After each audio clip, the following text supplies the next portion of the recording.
Inside the Birds is back. What's up, everybody? It's Geoff, Mosher, Adam, Caplan here for a very big Inside the Birds. Eagles had their first open practice. Adam Caplan on hand to see it. Andrew Checo on hand to see it. Big thanks to Andrew, by the way, filling in for Adam on his NFL trip, but he's back for a little bit, so he was there. We're going to get through all of his observations. But Adam, even before we talk about the open practice at the link and anything since the last pod, obviously the biggest news to me was that Howie Roseman did not wait long to shore up area. This was not last year waiting until week 8 to sign Linval Joseph and Ndamukong Suh, right? This was, I really need reinforcements at linebacker position. 2 weeks of training camp I've seen enough. And so we've got a bunch of moves, not just linebackers, but those are really the biggest moves made. And what do you make of that? Just Howie just all going right on. Our friend Mike Gill's probably going to laugh at me. So I said on I don't know, what was I on a Friday show? I said, "Hey, Mike, the Eagles are going to add an inside linebacker. They're not very good there, other than Nakobe Dean. I didn't say it would be today or tomorrow, but it will be before the season starts. I didn't think it would be this quickly, though. Right. They didn't sign one guy; they signed two. Right, because we thought they'd probably wait until cut down day. You get some veterans who knows your scheme, and because the Fangio scheme is everywhere, right? And you just grab a couple of guys. Nah, they knew that they needed to do work. They had to. Position. Didn't have a choice. Yeah, and then with Dean hurt, Dean's got a minor injury, but they're so low in numbers. Sirianni talked about it on Sunday night prior to the practice. They have low numbers there because Sean Bradley is a special teamer only. We know that. So if you just go by the guys who are healthy, and by the way, they cut Davion Taylor, but the guys who are still in the rosters: Nick Morrow, Dean, who's hurt, Bradley's a special teamer only, Christian Ellis. That's it. Van Sumer's an undrafted free agent who's third team guy. You had to add one, and because of Dean and preseason, by the way, and overall numbers, you can't just play two inside linebackers for a whole preseason game. Plus, they got the 3 joint practices, so it makes more sense as we go through it. One now for sure. Did they have to sign 2? No, but hey, you need bodies and you need guys in practice, and we'll go a little bit more when we get to the inside linebacker group in the second part of our show when we do the defense. We'll give you all the intel on both guys. We got a ton of it from our sources. Yeah, and plus you got the first preseason game, on the horizon here. So you definitely That's right. You make a great point. You make a great point. They needed bodies. Now, these signings aren't all camp bodies, but they certainly needed bodies at this position. And we'll get into the whole picture at linebacker and some of the other additions they made because they're really important. And then, of course, we'll get your observations from training camp. Andrew DeCecco was there as well, so make sure you check out InsideTheBirds.com and catch his observations from the open practice as well.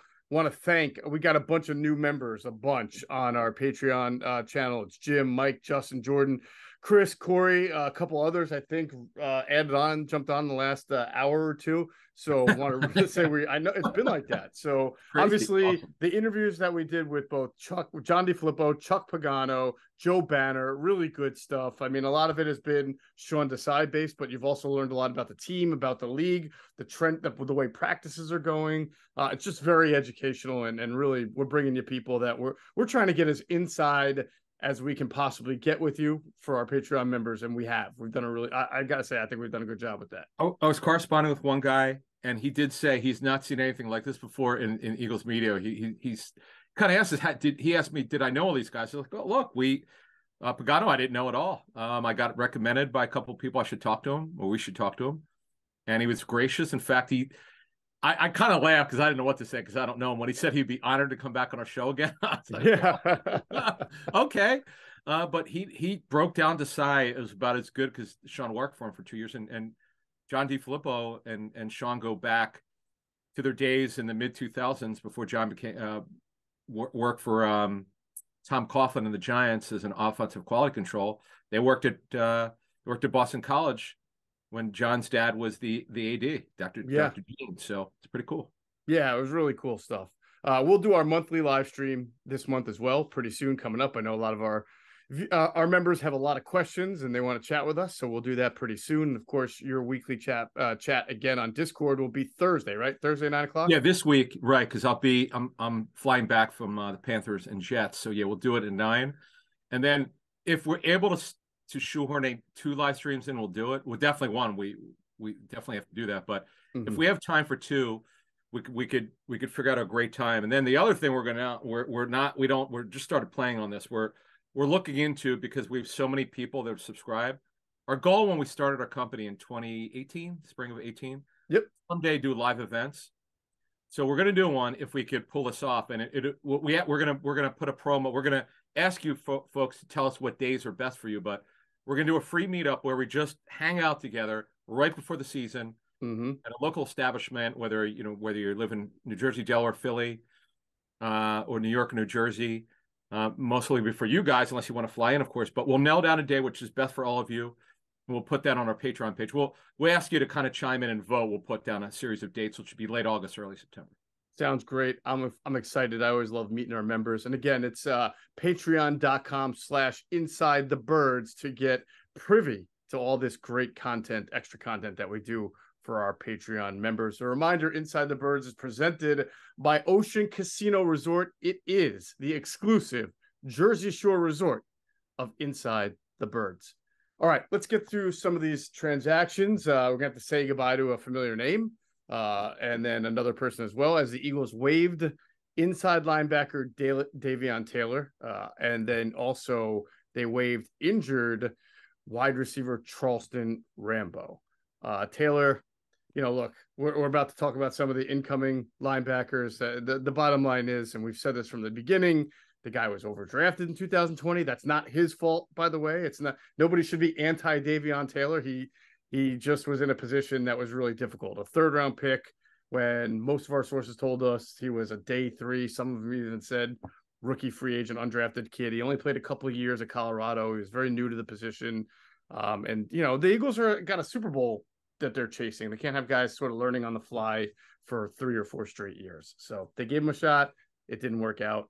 And do you think he'll probably be back on the practice squad, knowing how the Eagles work at him? Well, okay, later today's Monday, someone from another team kind of laughed because we were going over the Eagles roster. He goes, boy, you'll know how much Jonathan Taylor likes Jonathan Gannon. If Gannon doesn't claim him off waivers, he clearly doesn't. Nobody wants him. So, good point. He was drafted to be a nickel linebacker, and quite frankly, that's the way linebackers play now. There are very few just rundown guys anymore. You have to be able to do everything, and I think you noted this. It was Jim 21, was it 20 Jim Schwartz's last year? He started to make progress, then he got hurt again. So he started I think it was 2 years ago, John Gannon's first year and Nick Sirianni's first year. He was having a good start to training camp, so he was running with the ones, which is also kind of telling about what the Eagles were doing at linebacker at that year. He was running with the ones, then he hurt his calf. Then remember he came back, and then a day later it was his hamstring. I think it went calf and hamstring, so he didn't stay healthy. He did wind up they made moves at linebacker. If you remember, they benched Eric Wilson and benched who's the guy that went to Denver and did pretty well? Corey Nelson. No, Singleton, Alex Singleton. Oh yeah, Alex Singleton. Yeah. Right. And then they started playing Davion Taylor and TJ Edwards more. TJ Edwards was like their 3-down back, and Davion Taylor was coming in on 1st and 2nd down, then getting off the field. So crazy, they were using him in not the position they drafted him for. They were using him as a 1st and 2nd down guy, and then they were going to more sub packages after that. And then after the year, he just, obviously they made other moves. They brought in Kaiser White, TJ Edwards was there, and that was it for Davion Taylor. Yep. Yeah. And how about this one? Is this just really funny? Another guy who had not been with the team for, I'm going to say 7 or 8 years, but he's back. Josh Andrews somehow, it's 6 years. He was with the Eagles practice squad. Yeah. In 2017, so 6 years. Dennis Kelly had been 7 years. I don't know. And again, I'm thinking, this cannot be a ceremonial Eagles contract for 10 days, right? Can the Eagles get Jordan Poyer back? Yeah. No, they missed on that one. But man, but now, so what are your thoughts? We'll get into the linebacker when we get to the defensive intel from our sources and what we saw also. We'll talk about with the off the ball inside linebackers, but yeah. Just your initial thoughts on Josh Andrews all of a sudden coming back. Yeah, I don't think this is an accident, and I don't think this is per se a camp body signing. In fact, so you and I were having a discussion on either Saturday or Sunday about, well, what if Cam Jurgens really does start at right guard? We know that the coaches don't like to play players at other positions and moving them. So if, like, say, Jason Kelce gets hurt, they don't want to move Cam Jurgens from right guard to center and then play another right guard, because now you're playing two guys out of position, right? You're preparing for the year now. If Cam Jurgens is your right guard, he's your right guard. He's not both your right guard and your center, unless they feel like one guy is out for the year, and then you could make that movement. That's different. But if Jason Kelce's out 2 or 3 weeks, what are they going to do? Or if he comes out in the middle of a game, right? Well, they don't have another backup center. They've been trying Brett Toth. We mentioned that in the last podcast, and he was throwing snaps over the quarterback's heads. He's really not, Jeff Stoutland can say it, but he's not someone that I think he's certainly getting not an experienced center, right? So here comes Josh Andrews, who is an experienced. In fact, didn't Josh Andrews start for the Saints last year against the Eagles when they were doing that 6-man offensive line? Yes. Yeah. I think we actually talked about that. We were like, hey, Josh Andrews is their 6th offensive lineman. Right. Yeah, I think that's a good call. Yeah. Look, Brett Toth also, he's 6'6". He's not a natural center. He's not. And he's not. They've tried Cameron Tom, who's sort of a journeyman who's with the Saints and Dolphins. It's not good enough. When you're trying to get back to the big game, this year this season will be in Las Vegas. You got to spare no expense in terms of getting the best roster available. Now, Josh Andrews is a guy that Howie knows, because obviously Howie was with the Eagles, and of course, and he was responsible for the roster.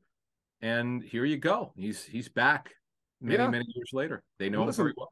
Yeah, the guy has been involved in 48 games. He started 9. So he automatically becomes your most experienced backup center/guard. I mean, I don't know who else you would say has more experience than that. So I think he's got a pretty decent shot. I mean, we'll have to do a little more homework on this. I just don't think he's a camp body. I think if he can snap the ball pretty well, that already puts him ahead of Brett Toth. And we'll see, like you said, Cameron Tom is not a guy I think you can just rely to start 3 or 4 games if somebody gets hurt. So the whole Cam Jurgens at right guard, if that's going to be the case, that really changes the dynamic for them, because it really left them bare in the backup center cupboard. So this was a smart move. Yeah, I'm a little surprised on that point, that to start, we understand that they thought Tyler Steen would be the right guard this season, barring something unforeseen. Like if the light goes on all of a sudden with those 3 joint practices, which that'll be really good work. And preseason, it's going to be Jurgens. He just has been better. Now, he hasn't been great, but he's been good. He's a little bit better than probably most people thought. So there were some questions whether he could play guard, because he's a natural center. He's not a natural guard. Now, long term, that's the question. But obviously with Kelce, he was drafted to be Kelce's replacement. That's not changed. But I don't think they were thinking when they drafted Steen that it wouldn't be ready. But I would say this: to think he was going to be ready after 6 OTAs, I think it's unrealistic. That's the point here, and we'll see how the rest of it goes. But obviously, it's highly probable that Steen will at least start week 1. Right. I would say that. You meant Jurgens. Right. Yes. All right. So the linebacker moves. They signed 2 veteran linebackers, both who have some pretty decent size, and I think that's key here. Zach Cunningham being one, and Miles Jack being the other. It's funny because I remember last year when Miles Jack got released, or the year before, I forget. This year. Was it last year he got released? This year, yeah. They don't. Steelers, I was told they didn't want him. No. It was the when he got released from the Cowboys. Was that like a year or 2 ago? No, you're thinking. No, who am I thinking of? Was that not him? Jalen Smith. Oh, right. I'm sorry. I was thinking Jalen Smith. You're right. Miles Jack. Sorry. But I do feel like when he did get released, Miles Jack, people were like reaching out to us saying, "Shouldn't the Eagles take a look? Shouldn't the Eagles take a look at this guy?" So, yeah, we'll talk more about this when we get to the position in our intel. But there's a reason why this guy was cut, and he's just not the player that he was before. Correct. But they had to do something with depth and competition. And what we will tell you, just to throw this out there because it's true, Zach Cunningham's a much better football player. It's just how they're going to do it. Oh, by the way, I saw them Sunday night because they let us on the field for warm-ups and individual drills. Cunningham is 46. Jack is 47. It was kind of cool. Jack was the crowd was big. I was right. I thought it was 50,000 plus. Not that I would know, but I looked at the bottom bowl was just about filled, and up top was shockingly. I know the tickets were free, but all of a sudden, like the people came in there like it was like L.A., like a late arriving crowd. I'm telling you, at like 7:10, people were still walking in. I was like, wow, okay, maybe there's 45, 50,000, and they said there was over 50,000 people there. But Jack was looking around. He seemed to be amazed. He seemed to be pretty jacked up about it. Yeah, well, I mean, if people don't know what it's like around here, right? When they don't until they come here and then they get blown away. Like only the Eagles could draw 50,000 for a practice. I mean, although the Packers, I heard Rob Domofsky, who covers the Packers for ESPN, said on Sirius, this is crazy, and I'm assuming it was at Lambeau. For a free open practice at night, they had 75,000. That's ridiculous. Well, that's the Packers. There's nothing else to do with Green Bay. I mean, right? Anyway, that's good. All right, so yeah, Zach Cunningham, Miles Jack are in, Davion Taylor out. We'll talk about that, and of course, the Eagles reinstated guard Josh Sills from the commissioner's exemption list. So, Adam, the background of this, obviously, if people don't realize, is he was on the commissioner exemptions list because he was charged with two very serious felonies. I think it was kidnap and rape, if I'm not mistaken. And it was just a couple of days ago that he was found not guilty on both charges by an Ohio court. So what the Eagles have done is reinstate him, right? He goes back to the roster. Now, it doesn't mean he's completely in the clear because I believe his case still gets reviewed by the NFL. Correct. And the NFL will review his case and decide if it wants to punish him or not. This has been done before. Ben Roethlisberger was cleared. He was still punished. Ezekiel Elliott was cleared. He still got punished, despite not, those guys not getting charged. I think Ezekiel was 6 games. Ben was 6 games. And somebody just last week was, Alvin Kamara. He had pleaded down. It was not felony, but he still got 3-game suspension. Yeah, I don't remember.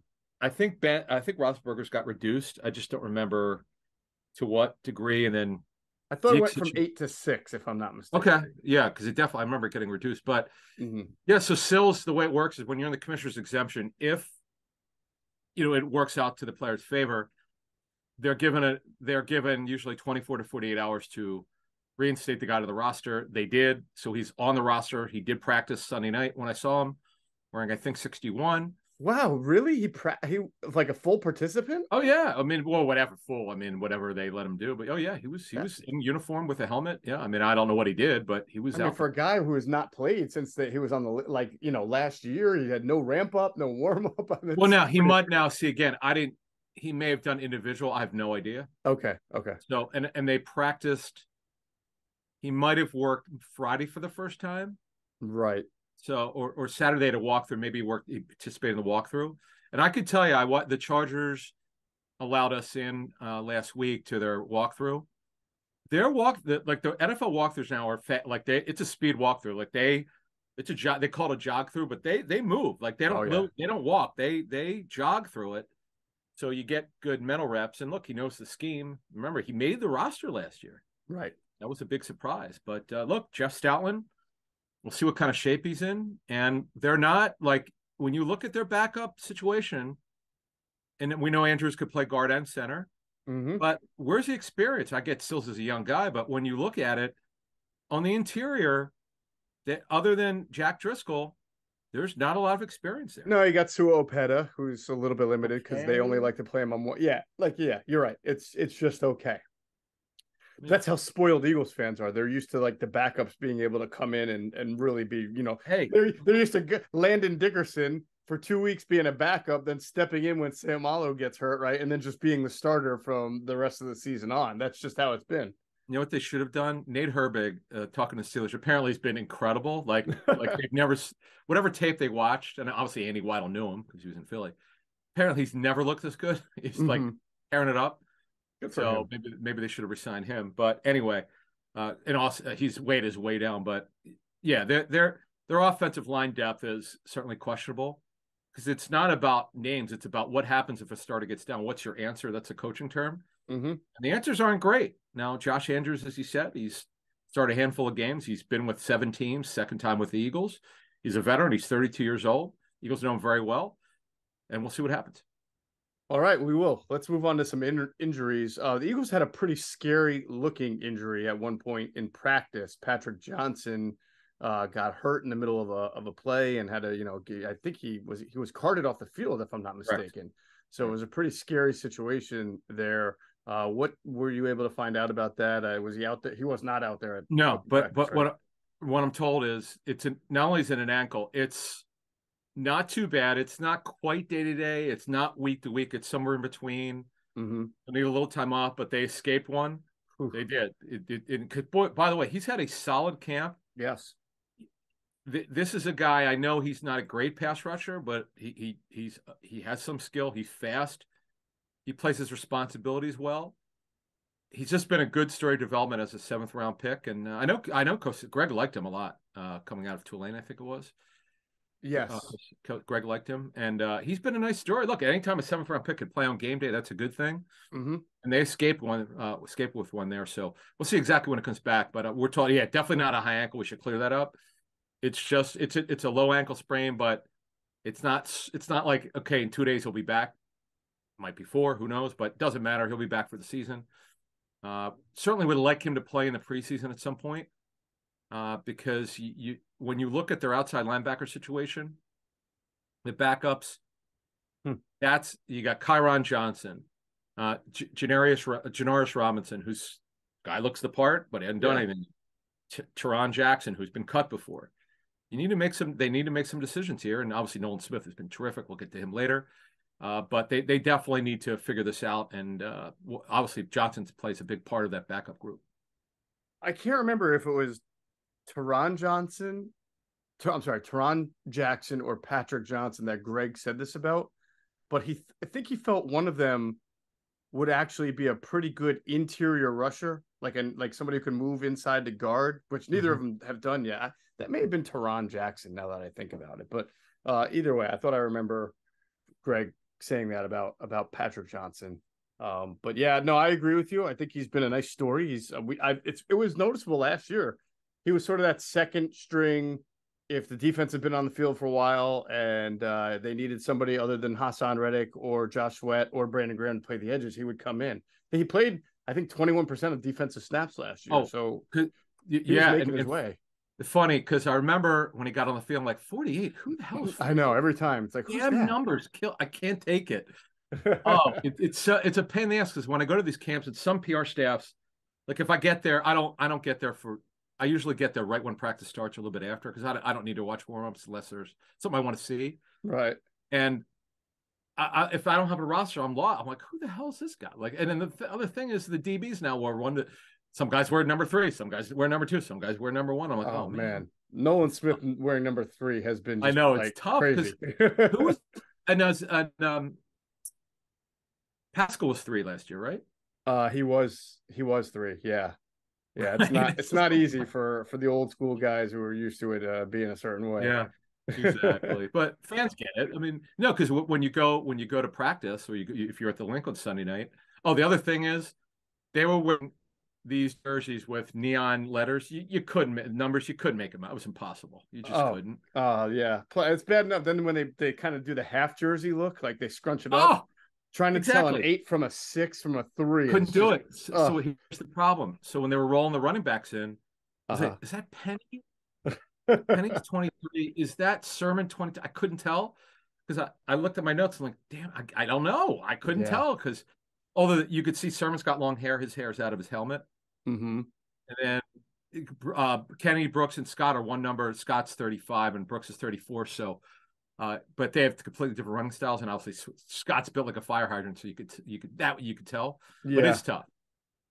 All right, good stuff. So those are the injuries. Also, Deion Kane has an ankle.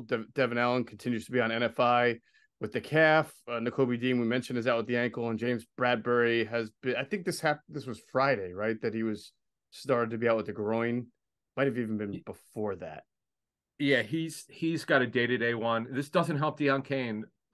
No. Joe Ngata is how you pronounce it. I asked the Eagles Sunday night. I'm like, yes. I gave them 3 different pronunciations. They said, no, it's Ingata, not Ngata. Ingata. Okay. Ingata. Ingata. Right, Gotcha. right. Okay, got it. Inagata Not Halluminata. Davida. Yeah, I got it. Yeah, right. So he's been a story now. He had a couple drops Sunday night. We'll get to that. We'll explain. Don't, if people are charting practice, they need to be careful the way they say it. Yeah. Because the ball, one of the passes, folks, if we could teach you anything about the quarterback position, when it's supposed to be here, if you're watching on YouTube and you throw it here, yes, the receiver could probably get it, but that's not where you want it. It's not the way the guys are taught. You got to put it out there. Anyway, All never right. reach back. Don't have to reach back. There you go. All right, Adam, it's Ocean Casinos Resort's 5th birthday this summer, and they can't wait to celebrate with you. Join Ocean for exciting promotions and sweepstakes, headline entertainment, the best day life and nightlife lineup in AC, the debut of the birthday bar, exclusive local collabs and partnerships, commemorative 5th birthday merchandise, and so much more. Don't miss stunning fireworks and unique events all summer long. Ocean Rewards members will enjoy over $5 million in gifts and prizes, so be sure to sign up for an Ocean Rewards card to get in on the fun next time you visit. All right. Offense. Let's go through what we've learned about the offense and talk about some of the observations at the link. I hear this Jalen Hurts guy is pretty good, so that's good. Yeah. So we'll go through our eyes and what we're told. It's always intel, folks. So Hurts has been exceptional. We've asked how many people we've spoken with. I'll give you an example. So I was talking to Matt Canada, the offense coordinator for the Steelers, on Saturday, and he explained how Kenny Pickett's made a big jump from year 1 to year 2. Now, it's a second year in the system, and you're getting all his first-team reps. It's just confidence. You feel, and he's also built his arm up. His arm is way better than it had been. He's built his upper body.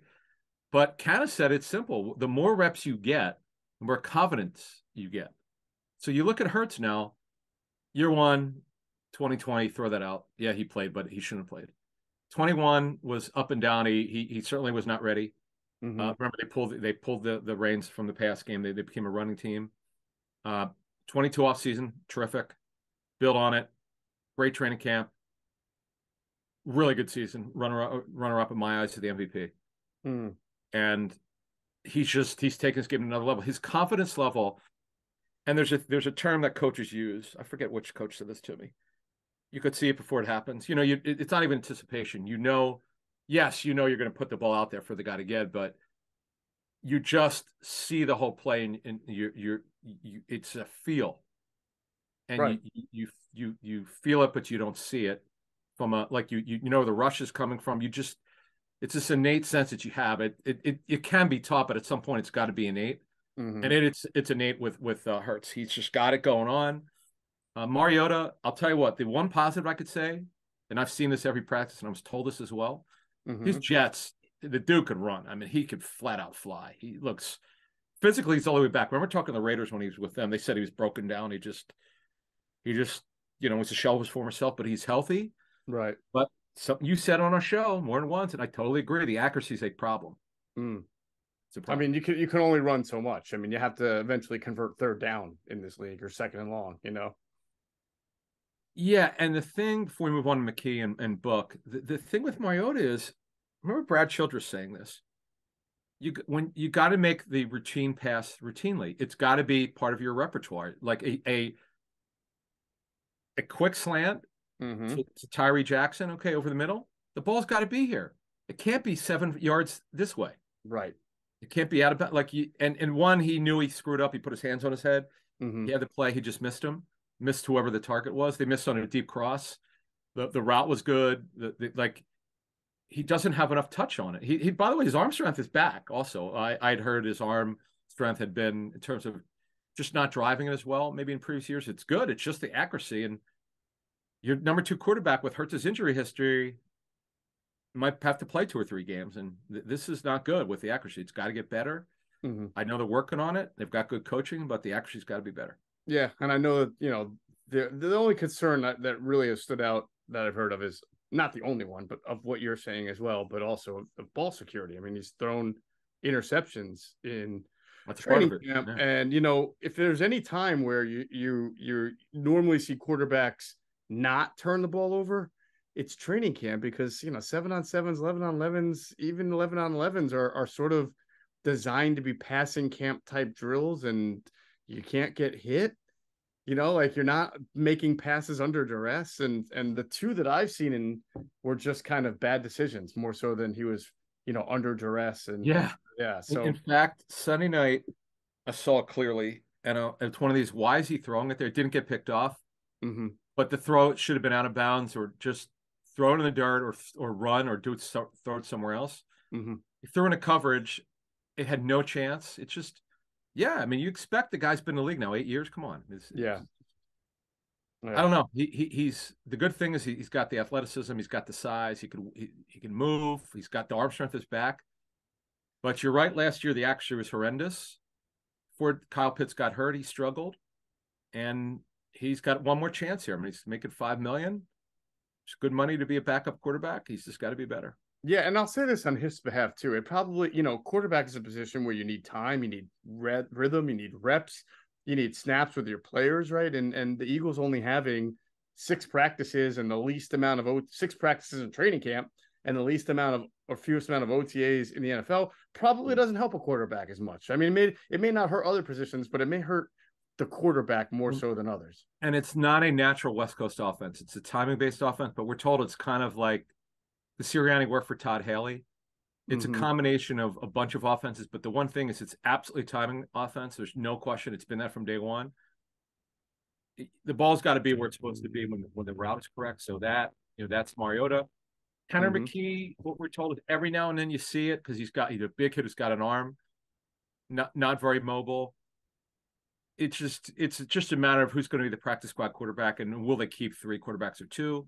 Ian Book is not a natural thrower. He's an athlete. He's super smart, really athletic, great for the room. He's just, I don't see it. It would be great if he could be more. He's just, I don't know. He just needs work on his delivery. It would be nice if one of these 2 guys could be the future number 2 for this team.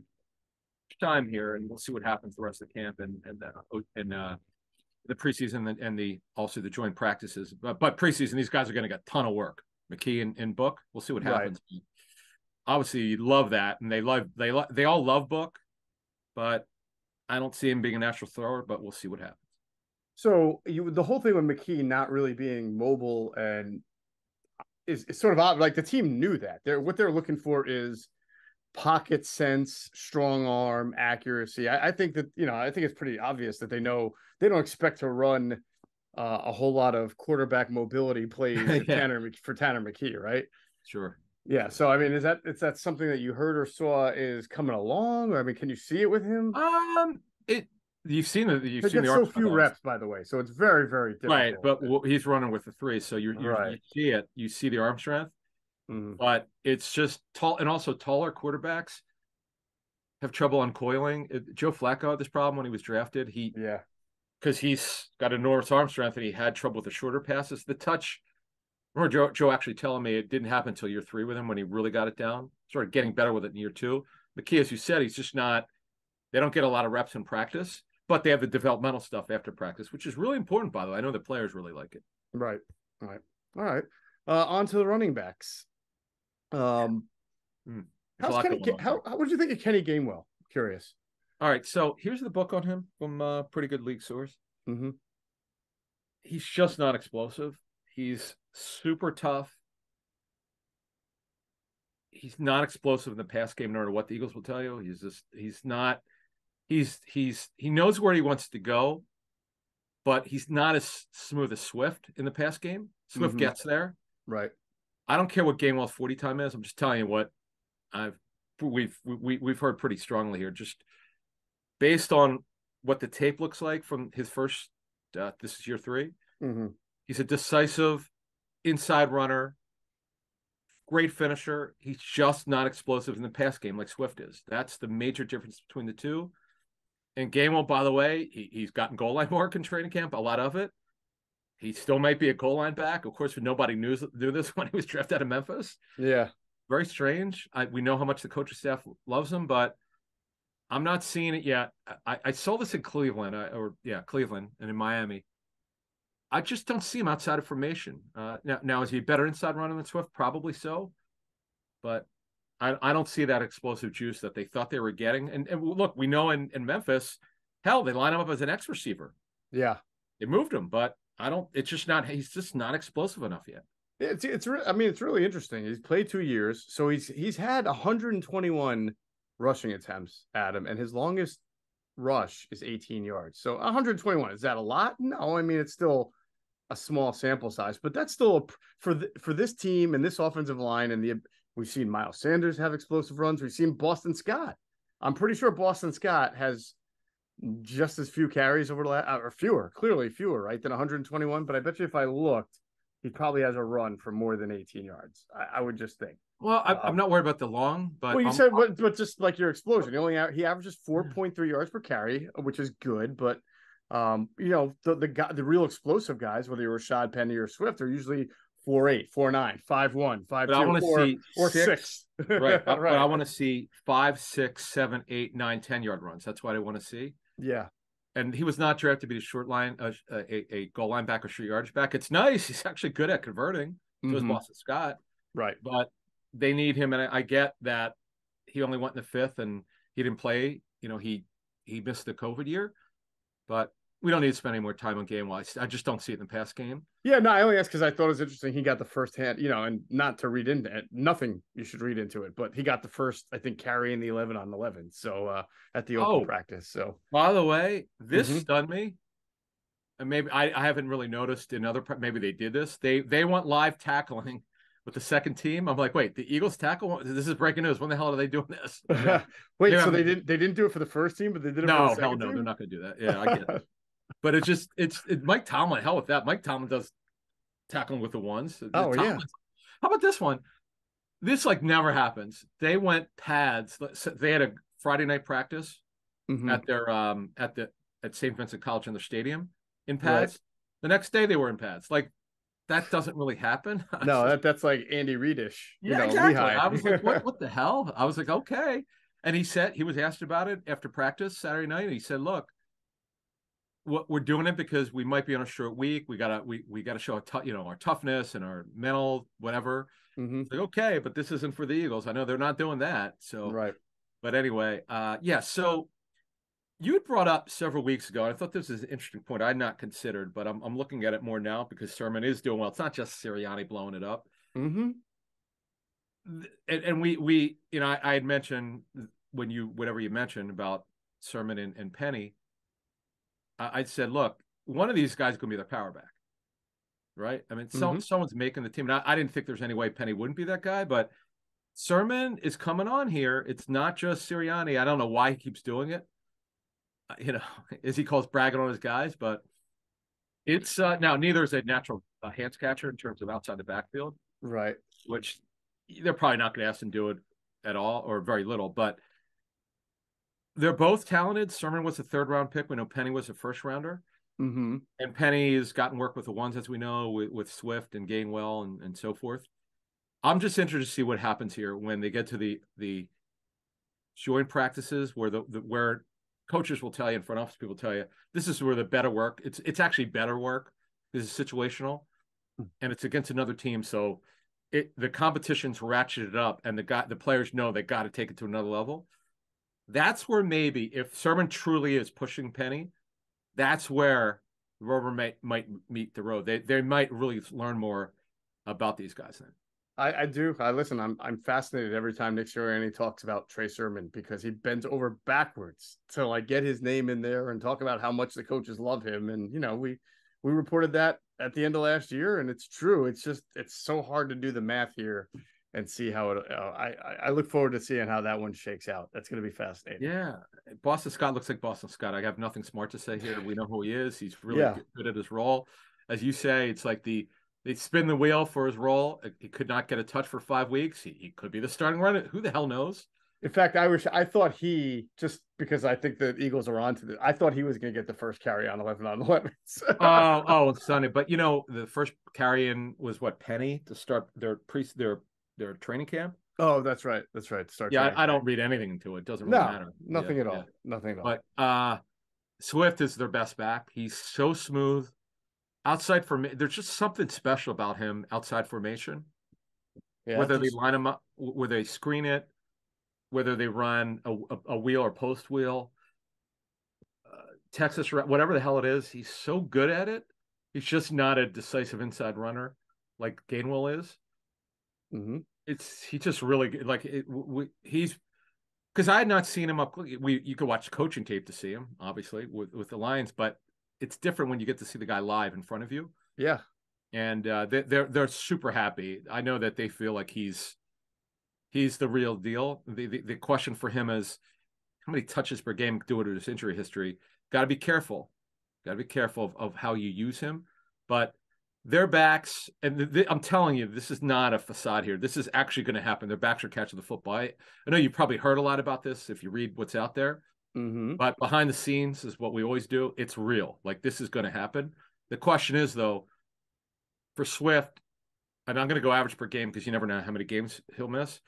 It would not shock me if he averaged over 4 catches per game. Like if by a miracle he played 17 games. Mm-hmm. Now he's not going to catch 80, but I see if he plays 17 games, he's catching over 60. Now wait a minute. All right. So, and do you think he can rush for 1,100 yards, 1,200 yards? No, you don't think so? Okay, no, because he won't be that. He's not that guy. Yeah. He's not even close to that guy. He's got to be in the run game in a mix. He's got to be mixed in with the power back, whether it's Sermon or Penny. Yeah, I think. The Lions showed that last year with Jamal Williams. Really they benched him. They had enough. They couldn't take it. He just couldn't stay on the field. Yeah, he's had shoulder problems, lower body. He just is brittle, but he's super gifted. And Scott obviously has. You never spin the wheel, and you never know what his role is. So they don't have to overuse him. But in the pass game, he's special, and that's where he's gonna make them happy. All right, wide receivers, Adam. I heard there was stop me if you've heard this before, but AJ Brown and Jalen Hurts have a pretty good connection thing going on, right? Great camp, but he had a couple drops on. Did he? Well, I mean, we've seen that from AJ. Yeah, he has good, not great hands. That's not going to change. He's concentration drops, but he's unbelievable. I mean, his physical presence. It just shows again, you don't have to be 6'3" and 225 to be a stud. He's just over 6 feet, under 6'1", and he's incredible. Nobody seems to be able to cover him, and he's more explosive than you think. Devontae Smith is one of the best young receivers in the league. It's pretty special what they've got going on. But the big story here is on Action News. Quez Watkins is having a phenomenal camp. It's not just a couple highlight plays. He's catching, I'm told, the short stuff. Hands are better. I get it. He doesn't always catch correctly, but he's not dropping passes like he has before. He's a man on a mission. He clearly knows. And this is what Joe Banner told us of many things over the years on our show. You really like guys on a final year of their deal or in a 1-year deal because there's something about they know it. They have to perform. Sure. So right now he's a 3. Zacchaeus would be the 4. They don't have a 5. They'll figure it out. I'm sorry. Ngata has had a very good camp. He had 2 drops on Sunday night. One of them, thankfully, there was a PI. I thought he should have had it. They had the replay on the board, but he also got grabbed on the jersey.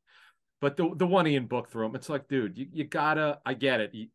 You could argue again if you see me on YouTube here, it should have been out here. Make the pass target go get it. He didn't do that. He threw it inside the numbers. Should have been outside the numbers. But yeah, he got his hands on it. It's just a tough catch, but this is something we've harped on for 5 years here, 6 years on the show when Hurts was not accurate early in his career, when Wentz was really strong with the accuracy. It's just you gotta the best, and Hurts, by the way, is really good at now getting in front of the pass target. But the best throwers in the league, they understand where the ball's got to be. The ball placement is always good. I tell you, when I was there and when Andrew was there, we did the pod last week together. Oh, yeah.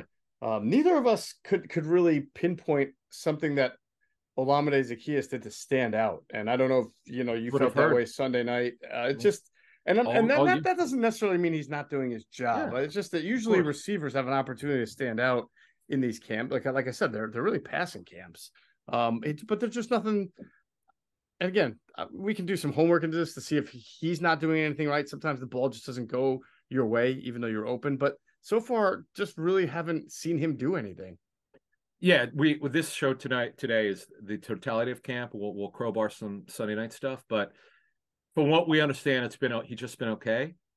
Now, again, he's been with Watkins for now his 4th year. Hurts.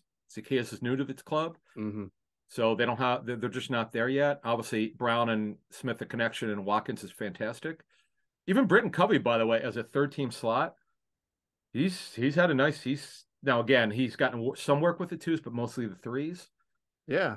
You would have to think right now. I mean, if there's no decision that has to be made now, but if it did, your top four are obviously Brown, Smith, Watkins is 3, and assuming Zacchaeus is still going to be here and he's fine, 4. I would think Covey would be the leader for that 5th spot because he's a punt returner. Yep. I mean, Kane has been hurt, so that doesn't help him. He's outperformed him. I mean, it's not a secret, Right. Devin Allen also. Yeah, he won't. Obviously, he's hurt. Yeah, he's hurt. So and then Joseph Ngata might be a guy that they like for special team. I mean, for practice squad. He does do specials, by the way. Yeah. He does. Oh, does he? That's good. That's good. So maybe again, there's a lot of camp and preseason camps up, but right now, I mean, if you're Dylan Covey, you're probably thinking, all right, I've got the inside track on the 5th receiver spot. I just got to make sure I'm good.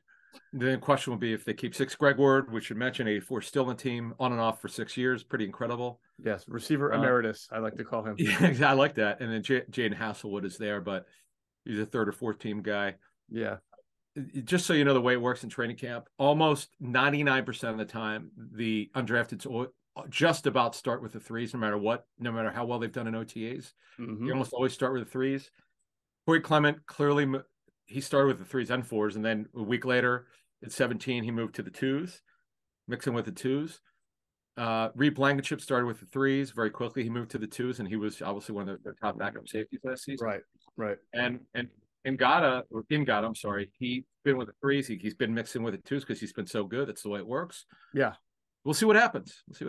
We will. All right. By the way, were you able to see if Watkins was lining up mostly in the slot or on the outside, like how they've been using him? A lot slot in the 4 practices I went to, and some outside.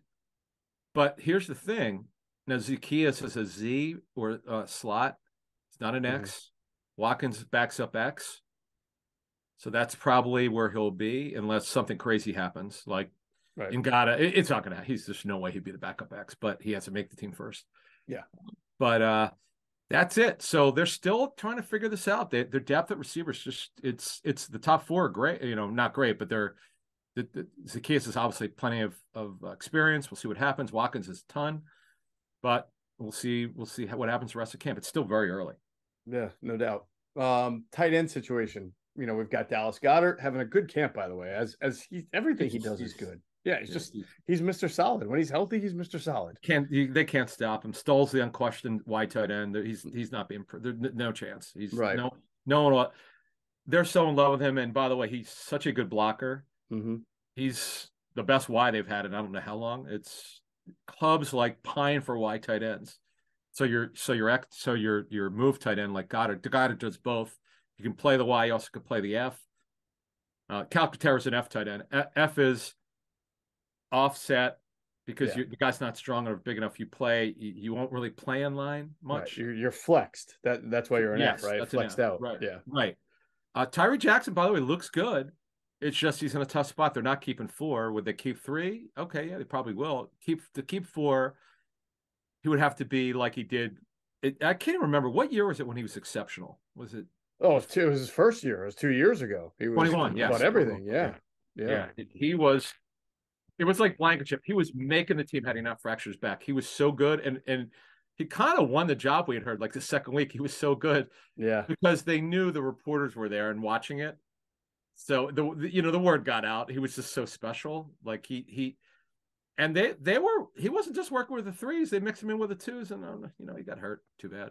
Think they could get Grant Calcaterra through waivers and on the practice squad? I don't know. I don't know. Tight end. But I don't know if Jackson. It's a great question because Calcaterra is a 6th rounder. You're not guaranteed anything. He did a good job in the time that he played. Now, could you see Jackson's a better blocker? Does it much bigger physically. I think he's got more upside. I would think so. Right? Yeah. Yeah. I mean, especially if you think you have enough vertical presence from your starting tight end, Dallas Goedert, that you could use that extra kind of, big, great project with great upside in Tyree Jackson. I would think you could get Cal. I don't want to, you never know, but if a team's going to claim a guy off waivers, they have to put him on his 53. You're going to claim Grant Calcaterra and have to put him on only if you think you're being a really bad team and you're trying to just steal some good young prospects. So I don't know. We'll have to see when waiver cutdown day comes. Offensive line, we mentioned the importance of the newcomer here, Josh Andrews. I think he'll have a shot. I'm very interested to see when he starts practicing, if he's already the second team center. We'll because he's got a lot of experience. So we'll see what kind of shape he's in. We'll find out. Oh, hey, he played for Stout. I mean, Stout knows him, so yeah, because he was here. He was here first. Yeah, so he knows the scheme. He knows. Oh my God, he played with Dennis Kelly, didn't he? Like they literally are bringing. It's just crazy. I still, they know him. I guess it's, obviously it's very important because for the matriculation part, you don't have to teach them the scheme or the technique is so important because Stouts is different from most other teams. But yeah, so it's the thing is with Steen also, we should mention, has got snaps at left tackle in camp. Is it time to bring back Alan Barber? Alan Barber, yeah. If we can never get that name. Alan Barber, right? R.E. Yeah, how funny would that be? I know, I think he's retired. Or maybe Kyle Devan, who's a coach now. Right, but that was still Mud, right? That wasn't Stoutland yet, if I'm not mistaken. Exactly. Yeah. But so to move on, Suapeta he's a backup only. See, Jack Driscoll, the way it was explained to me is this: when you evaluate all your positions, is a guy at backup only, or is he a guy could get us through a tough spot, 3 or 4 games? There's a term for it, I can't remember. Or is he a guy who you think could be a starter? Like if he had to, he could start 10 games. Opeta, 1 or 2 games, maybe. Yeah. He's kind of, I know the first year he wasn't ready to do both right and left guard. We know they eventually will cross train him to play both, but he's really comfortable at one side. It's, to me, it's Driscoll. I mean, Driscoll's the guy. I would think so. Yeah, I would think so. At very least, when Jack Driscoll goes in, it's not a complete mess. Like he knows the offense, he knows the blocking system. Yeah, he is definitely serving. Good job. He's one guy you're happy to have as a backup. Yep, for sure. All right. So that'll wrap it up for the offense. In a minute, we'll get into the defense. First, we're going to pause real quick to hear a word from some great sponsors. All right. So as we head toward defense, we're going to go through it from front to back. Start off with defensive line. I don't know if there's like a whole lot of from the starters, anything that jumped out at me when they were in pads when I was there. Obviously we've talked about Nolan Smith's ability to be fast off the edges. I thought Derek Barnett, who's been sort of working his way back, but he did take place in some of the drills I was watching, and I thought he was pretty active. And you remember how we said last year that Brandon Graham looked fairly good coming off the Achilles surgery. I thought Derek Barnett looked pretty healthy and spry with the knee. They smartly limited him early on. He's gotten more reps. He looks good. He's a good run guy. We know about the knucklehead penalties and all that, but he's a quality backup player who definitely could start if you need him to. He's just not good enough pass rusher. BG looks fine. Sweaty looks good. Sweaty looks really good. I mean, he always has good camps, by the way. Josh Sweat always has I would have to say camps. He's got to be my favorite Eagle. Just of the guys, because the word around the league was when he was drafted, he would only be a 1 contract guy. Right. And I remember talking to the Raiders then, and they thought that, in fact, they think they had him off their board for medical reasons, because they just didn't think, like, why would you draft a guy at all who's only going to be 1 contract player? And once again, the Eagles got it right. I mean, they nailed that one. That I give the guy credit. It's just what a story. Yeah, you could see he's not totally clean in his giddy up, off the line, but it from a 1 to 10 scale being the best on that term that I used, and 0 being the worst, he was probably a 3 or 4 at the beginning. He's a strong 7, man. He looks damn good. He's just what a football player. Yeah, the term speed to power that we talk about with a lot of edge. He actually, I feel like he's got great power to power, because he'll put his hands in your chest right off the snap and push you back, and then for whatever reason he seems to have like that second gear push, where again, it's take it for what it's worth. But a couple of times last year, I remember him putting Andre Dillard on his back. And Dillard, this was I'm bigger now, Andre Dillard. Like I'm Yeah, bigger, yeah, I I'm remember. stronger, I'm Yeah, physical, but he would just drive him out. And I don't know, he just brings it every practice. I think that's he's what really so good. impresses me. He just brings it all the time. Yeah, he's only 26. Holy It's smokes. crazy. Wow. Yeah. So we don't have anything on Janoris Robinson, because he's so far down on the depth chart, but he's He got batted that. a pass. He was able to bat a pass down Okay, when that's I was there, something. and then I thought, like he shows you, he's got length. He's got He ideal does. length. He's got an NFL body. You want to develop him. So that now the D tackle group. Here's the thing: even though they lost Hargrave, they're still really deep. Cox, Carter, Williams, Davis, Tui Pelotu, Street, and Ojomo, and Noah Ellis is a run game guy who's it's highly unlikely he would make it. We have to take something extraordinary. He would come in the never say never bucket, but Mm-hmm. the guy's got ability, man. He can move guys. He stops the run. Ojomo flashes. He's got an uphill battle. Kentucky Mm-hmm. Street don't have a lot on. It's been rather nondescript. We'll look more into that. Tui Pelotu is healthy. That's big. It's been a big problem for him, as we know. Yeah. Trying to be a backup nose. Milt Williams has been really good. Very good camp, mostly inside, plays a little bit outside. Jordan Davis, here's the thing with him.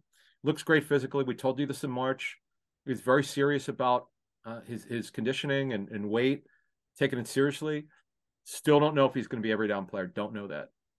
Okay. It's just a little bit early to say that because they're going to rotate anyway because they're so deep. Mm-hmm.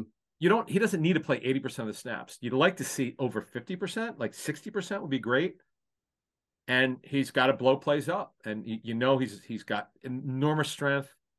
But the stamina thing, we don't know yet. We're not totally sold on he's going to get over 50% of the snaps. It has nothing to do with the other players. It's about him. Conditioning's much better, but we just don't know yet because we're only today's August 7th. We just don't, it's just too early to know if he's going to be 60 plus snaps. Yeah, it's early. That would be really ideal, by the way. That would be incredible if you could do that. I think that would be everything that Well, they've I mean, been looking for. they traded up to get the guy. I mean, I Right. get it. He wasn't in shape last year, but now that he is. Yeah. But stamina is a thing that, he was never in great shape in college. That's a fact. Right. It's well known. We've talked about it when he was drafted. Greco Selgate, from his Georgia people, had great information. Right. Fletch's the cool thing about Fletch's is that he's not getting the Brandon Graham treatment, but you don't need to play him 75 to 80% of the snaps. Milt Williams could back him up.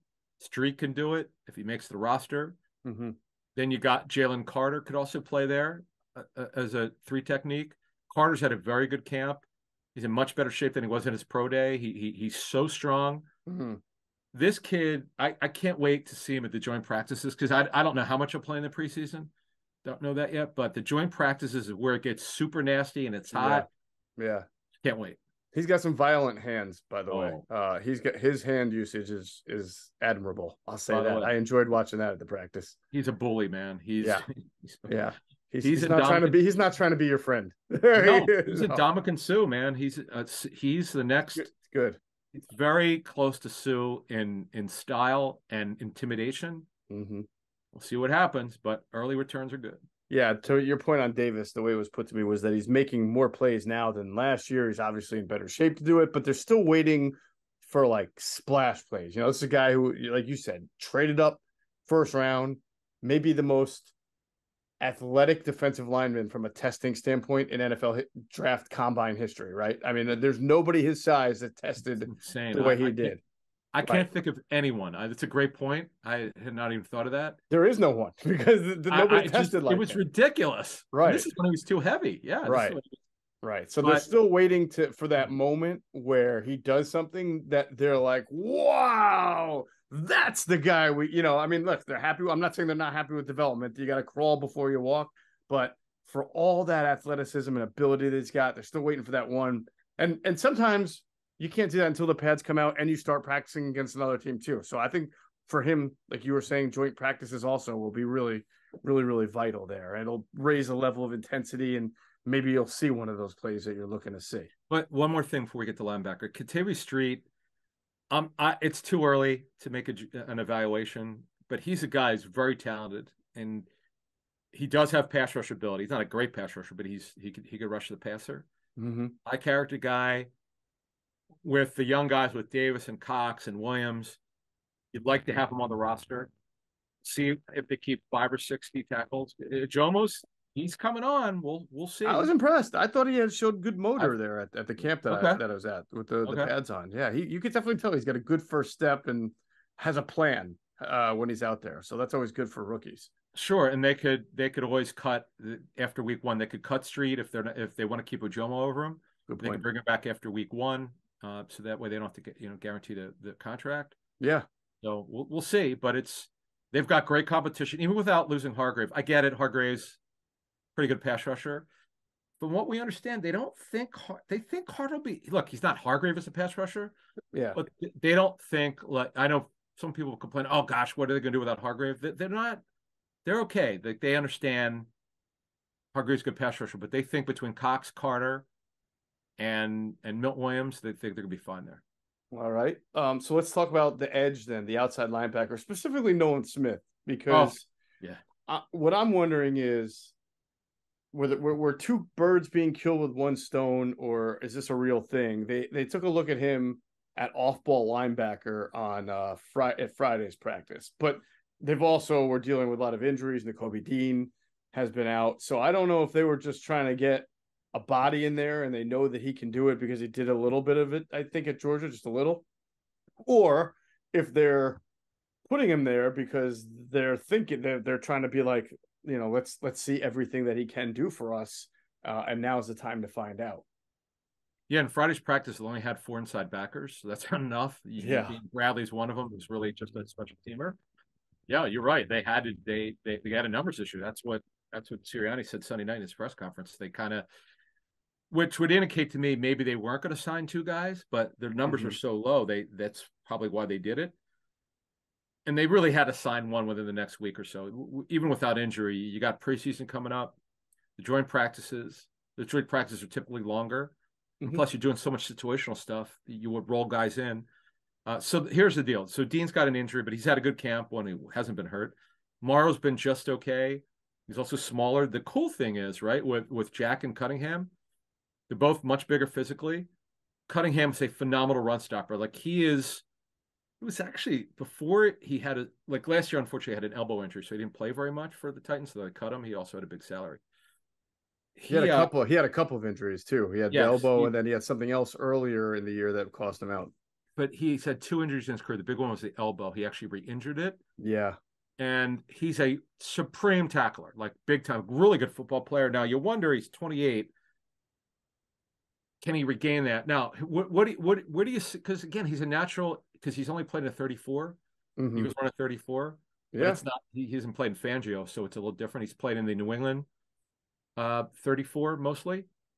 But I mean, but you mentioned that he has good size. He's 6'3", which for an Eagles linebacker is like a tree. I know, right? Gargantuan, right?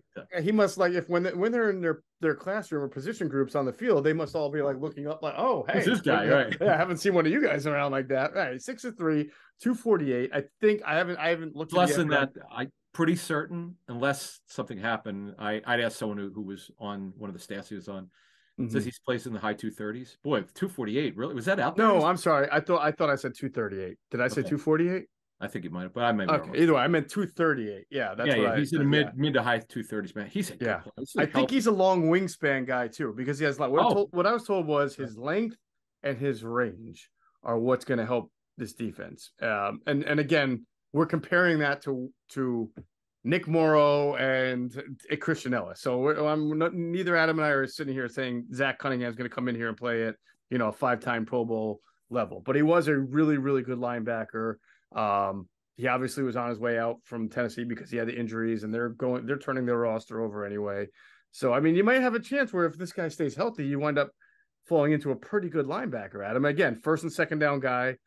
I think that when range was mentioned to me, it wasn't like he's some great coverage guy, but I also think, I think that I suspect, this is just me, just based on how I've seen them already deploy personnel groupings in training camp, and when you look at the roster, what they have the most numbers at of guys who can play.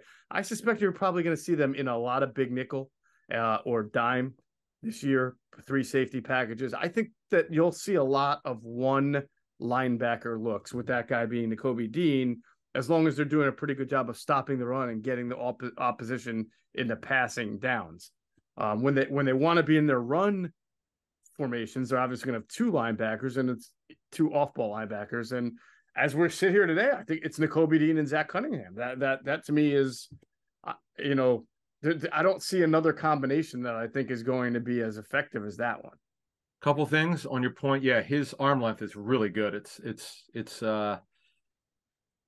I think it's in the neighborhood of it's over 34. Yeah, which is really long. Yeah, that's outstanding. Yeah, this guy was a 2nd-round pick. Oh, he was terrific. Look, he was a stud. I mean, it's just he's had a couple injuries. You know, you want, because by the way, the data on inside linebackers in the National Football League, it's one of the most injured positions inside linebackers. Whether it's a 43 Mike or 34 weak side or Mike, it's a position that, because it's the traffic that they get. Arm injuries, elbow, chest, because guys are coming into them. And this is what someone told me in coaching, the data that one of the teams had. So maybe that explains it. But the guy's a really good footballer. This is a hell of a signing. I cannot believe he had not signed with someone. Yeah. It's, you know, I remember we read his name. We were talking about guys who were on the street, right? Yeah. Who Howie could sign if he wanted to upgrade the position going into camp. And he was one of the names that we mentioned. And when we mentioned his name, I remember you and I saying, hey, he's actually like a pretty good linebacker. This isn't just, you know, some schlub on the street. He's a pretty good linebacker. He had injuries on his way out. I mean, they really may have walked into a pretty good situation here, because if he has gas left in the tank, and again, we're just talking about filling a certain role to be a 1st and 2nd down linebacker. We get it. This is not a guy who you want on the field if the opponent's in 3rd and 5 or 2nd and 8 and they're going to throw the ball, but he's not going to be on the field in that situation. The other inside linebackers, Damian Wilson, who the Panthers cut, they didn't pick up his roster bonus. Yeah. Jayon Brown is smaller. Rashaan Evans is smaller. Jalen Smith, who's clearly close to the end. That's maybe it's a little bit left, but he never lived up to that Dallas contract. Yeah. That's pretty much it's. I get it. I have a feeling people are going to be more excited in their minds about Myles Jack, because Myles Jack had some, you know, really, really good years earlier in his career. Very early in his career with the Jacksonville Jaguars. Yeah. All right. Here's the deal with Myles Jack from our sources. Myles Jack, he did not play well for the Steelers last season. There's a concern in personnel circles about his knees, or one of the knees, or maybe both. I'm not sure. The question is, where's he at? Could he play anymore? Like, is he a guy that could give you a 20? No one knows. Right. The tape was not very good last season. He played a lot. He was a starter. He's a little younger than Cunningham, slightly younger. Cunningham just turned 28, I think. Yeah, he turned 29 in December, late this season. But look, it's a competitions thing. We'll see where it goes. Yeah. Guys started a lot of games. We'll see what he's got left. Yeah. Now he's 6'1", 240. So he's a little bit bigger, but he's shorter than Zach Cunningham. Better athlete in his day. When in his day, Jack, sure, he was an athlete. Yeah, he was really could play. That's why I think he'll kind of be the one that we're going to get comments from people like, you guys are crazy. Myles Jack is going to be the starter. He's going to be the best linebacker they have. But I would pump the brakes on that kind of name. This is not fantasy football. You don't judge the tape. Don't judge the name. Zach Cunningham's a much better football player. Just unless he's lost it, like Brett Kern, you know, where it looks great on paper and the guy didn't live up to it. But we'll see what other teams do. Obviously, he didn't sign a contract. Now, they're both side 1-year deals. We haven't got the breakdown yet. I do wonder, being that Cunningham is by far the best inside linebacker left on the market, I just wonder what kind of guaranteed money, if at all, they gave him. Yeah, we will find that out. But remember, this is why we've been noting for quite a while that Nick Morrow had no guaranteed money on his contract and what that would probably mean. And I remember, I think it was you saying, hey, if a couple of weeks in the camp, this thing does not look right, how he's going to make a move. And sure enough, that was a pretty prescient 2 weeks ago, I said, statement. I did say that they have to add an inside linebacker. They just have to. A veteran, by the way, not a young guy. They need someone who's been there, done that before. Right.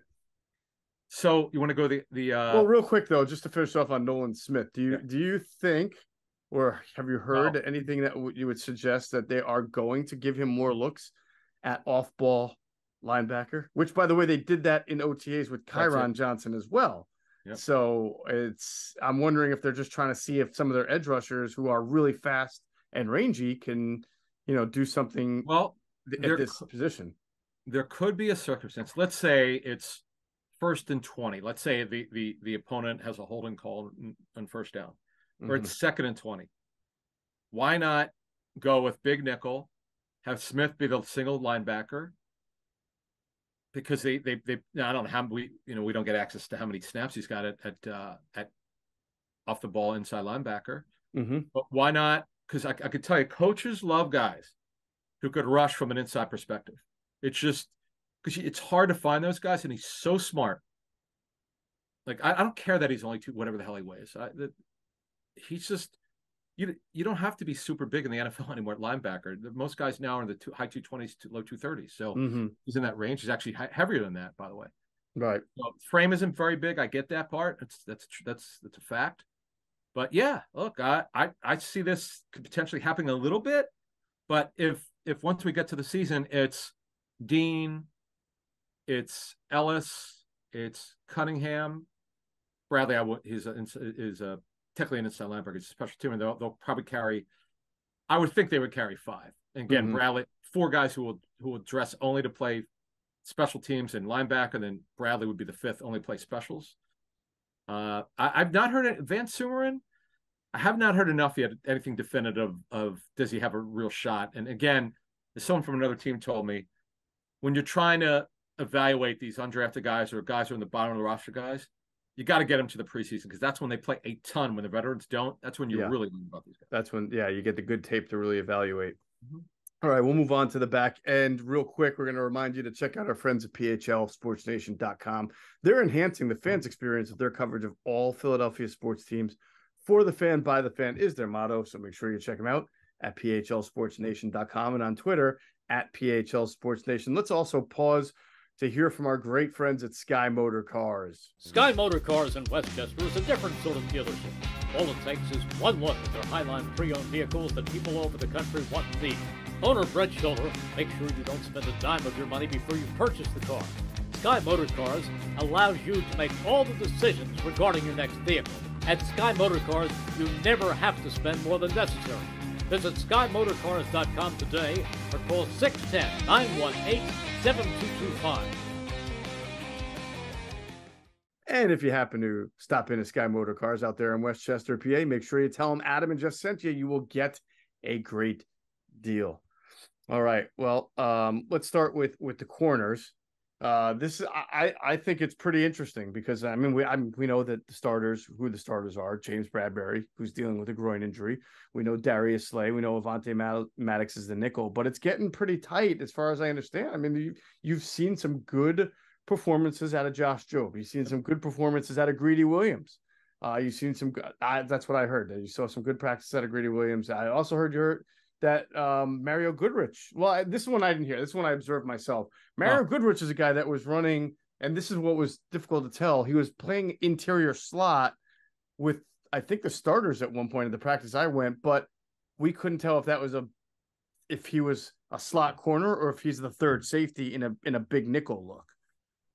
Right, and that's hard to know. And plus, the other thing is because when Bradbury's out, like Ringo got work with the 2s, I think Friday or Sunday, but he definitely got work with 2s. But again, he wouldn't be if the guys were healthy, if everybody's playing. So if the season started today, I believe Joe, the way I understand, Joe would be ahead. But again, there's so much. I don't call many jobs won or not until we get this. It's so early. No preseason games yet. No joints left. Those are the most important practices of the summer, or important on the field stuff. But Job, listen, second year in the system. And here's the thing that someone told me: Greedy Williams has not played in this kind of system, match, carry, delivery. He hasn't played in it. It's not easy. It's not easy. Yeah. I was talking to the Chargers about J.C. Jackson, who tore his patella last season. He had not played in a system like that before. It's different. It's like going from terminology. Like if you're going from non-West Coast to West Coast, and you got to think a little bit when you're a receiver, because if it's not with the way you learned it, you got to unlearn one and learn the other. It's not easy. It's a different mindset. So maybe that's part of it with Greedy Williams, who's been inconsistent. Zach McPherson, is the backup nickel. kind of how he has been most of camp. Let's see, the safety or corner group. Other than that, haven't heard anything much on Eli Ricks or Garner. You mentioned Goodrich. Garner had some nice plays when I watched, so he's a guy I'm going to keep an eye on. He also had a huge hit on the now waived Charleston Rambo. I wonder if that's what got Rambo hurt. I don't know. Oh, Job, by the way, footwork is improved, I'm told. Hand usage, not grabby. Mm-hmm. Like he's coming, like he's got it. Like I'm not saying it's a starter. Now, that you always worry about undrafted guys if they're pushing, if one of the starters gets hurt, can he really do it if it had to be 4 or 5 games? But that's obviously why they signed Greedy Williams. Mm-hmm. Started plenty of games, but he's learning a new system, and this is kind of different for him. So we'll have to see. Yeah. Now, as we move to safety, right, the big surprise of camp is to see how much first team reps that Kevon Wallace has been getting. Yep. But again, if you're going to play 3 safeties, right? So it gets an extra guy on the field. So Wallace and Edmonds, I noticed playing. Wallace, Blankenship, Wallace, and Edmonds. I saw. No, let me start over. Well, Wallace, Wallace is actually Edmonds. Yeah, without the big nickel. No, he's actually gotten starting reps. Okay. He's definitely got. And look, this is his 3rd year in the system. Yes, 3rd year in the system. They're still running the same system that they ran under Gannon. Mm-hmm. It's hard to say the light's going on, but he's playing with a lot of confidence. He's executing better, but he's really not a starting quality player. Let's be honest. Right. I get it. He's improved, but hey, I'm willing to be wrong on this one. If he winds up starting and the tape's really good, hey, great job. You proved me wrong, Kevon. But who's he starting over, though? Is he going to start over Edmonds or is he starting over Blankenship? Because I've seen different combinations of both. Yeah, I believe he's starting next to. Well, he would be if he wins the job. Sidney Brown is just. He would start next to Blankenship. I think. Mm-hmm. Sidney Brown, as you run with the 2s and 3s, he's just learning a new way to play. Now, it's going to take time. He's going to be a starter. It's just he's playing different ways, Yep. It's not totally different, but it's definitely different. It's just a different way of him playing. He's not strictly a box player anymore. He's not strictly a post safety, definitely not.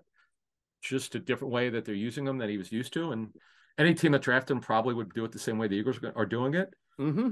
And we'll see what happens. Yeah. I mean, I think there's a difference between watching these practices and seeing how athletic he is. He can run, he's got range, he does all things well, but then the mental aspect of the game is at that position that he has to grasp in a defense that he has never played before, not even close to this kind of a defense before. It'll take a little bit, but I mean, it's good that I think it's good that when he makes mistakes, he's making them at 100 miles per hour because that's what they want from their rookies to do. So even if things are swimming, it doesn't look like it because he's able to get, when I was watching him, he was able to get to his assignment pretty fast and he seemed to have a pretty good understanding. I know sometimes he's missed a couple of tackles, which was the book on him in college. It's funny because that was the book on Terrell Edmonds, with the Steelers too. So it's like, yikes. If a team decides to get to the running game going and get to the second level, you might have a few explosive plays against the Eagles this year that they hate giving up, but we'll see. But I can see what they fell in love with Sidney Brown, and if he can adapt quickly, yes, obviously he'll be able to move. But I would agree with you in that this is a tough defense to climb the ladder up really quickly. So we'll just have to see. I think the same point you were making on some other guys. I think joint practices when he's going up against a different look, he's going to get different offenses, teams that are seeing him out there. That's going to be a real challenge for him, and we'll see how he responds to that. He's a tone setter. Mm-hmm. He can do that kind of physical. Yes, he's always running around. Yep, flies around, but you don't know yet. You just don't know exactly when he's going to get it. When's the light going on? Because he's just being asked to do things he had not done before. Right. We're not talking about Reddick here. There's just nothing. He's back. The contract thing is. It's like we said 3 months ago. If they get to November, around Thanksgiving, if he's kicking ass again, they know he would go into next year in the final year. It wouldn't shock us at all if they extended it. He loves being here. They love him. Marriage made in heaven. What a great signing. High character guy. Great local story. What else can I tell you? Other than that, don't have anything on Tristan McCollum. I'm going to look into him. Justin Evans is running with the twos somewhat. Not much there. And that's, we talked about 40, 50 players here. What else do we really need to talk about here? No, I think that's good. We'll talk listen, specials. We got weeks left. We're going to go through this roster we'll 1,000 times over. Yeah, well, and the punting thing is, folks, it'll resolve itself through the joint practice and preseason. And it's too early to make a prediction on that stuff. Definitely. All right. We, meaning Inside the Birds, we're gonna have another pinch hitter in for you this week, and I'm kind of excited. I'm not excited to not have you, but I'm excited about our next pinch hitter. We're gonna announce this. Go ahead. It's gonna be, and he's been on with us before, and we had really good feedback, so we're bringing him back. It's gonna be former Eagles tight end Clay Harbor, who was at Thursday and Friday's practice leading up to the open practice, and he's been on his own training camp tour.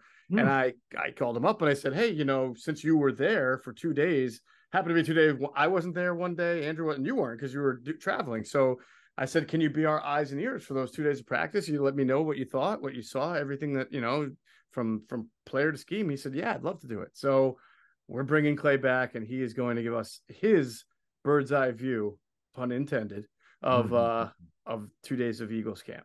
And the show that you and Andrew did, I think it was like almost an hour and a half. I was like, wow. Yeah, man. You know what? I didn't even realize it until after we were done. I'm like, that was a marathon, man. That was a marathon. This one, because this is really encompassing 2 weeks. So this one's it's a big one, but it's important. We try to be real here, as we always do. It's about our intel and kind of where things are going. Mm-hmm. See, we'll learn more about Chim Okafor, Trevor Reed. I know people want us to go over 80 players or 90 players. I could tell you something about Chim Okafor right now before we get out of here, right? Okay. From Benedictine, right? I can tell you just by watching one-on-ones, he's never seen edge speed like Nolan Smith before. Oh, yeah. Nolan Smith, man. He's so awesome. Oh, man. I think Chim Okafor was like, what am I doing at this camp? Benedictine, Kansas. What? How many schools? 4 or 5? Yeah, he did go to like 4 or 5 schools, didn't he? He's older. He's 24, but there wasn't any developmental line. But that's it, folks. That was a fun show, and can't wait to get to those joint practices this week, and also when the Browns and Colts come in. How about that? It's going to be fun. Good stuff. All right, that's going to do it for this episode of Inside the Birds. It's the leading podcast in Eagles intel. Why? It's because of you, all of our great listeners. As always, we thank you for flying with us inside the bird.